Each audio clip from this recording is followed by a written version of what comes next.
अस्सलामुअलैकुम वरहमतुल्लाहि वबरकातुहू।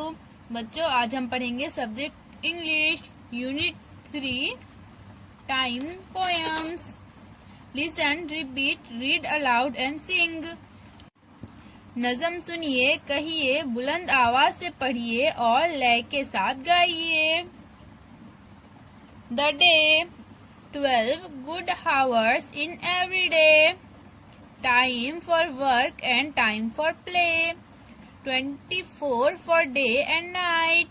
Some for darkness, some for light.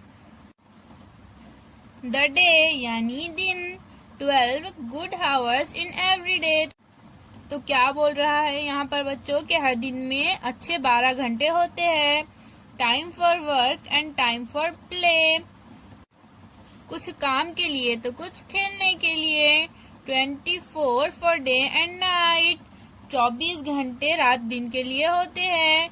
Some for darkness, some for light, कुछ वक्त अंधेरे के लिए होता है तो कुछ रोशनी के लिए होता है।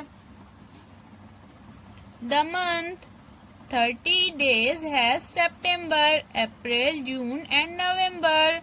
All the rest have 31 except February alone, that has 28 days clear and 29 in each leap year. तो यहाँ पर क्या बोल रहा है बच्चों, सितंबर, अप्रैल, जून और नवंबर, इन ये 4 महीनों में 30 डेज होते हैं बच्चों। इसके अलावा फरवरी को छोड़कर बाकी सब महीनों में 31 डेज होते हैं। दैट हैज 28 डेज क्लियर, फरवरी में जो है तो सिर्फ 28 डेज होते हैं बच्चों। और सिर्फ लीप ईयर जो होता है उस ईयर में फरवरी में 29 डेज होते हैं। Old man moon, the moon is very very old. The reason why is clear, he gets a birthday one a month instead of once a year.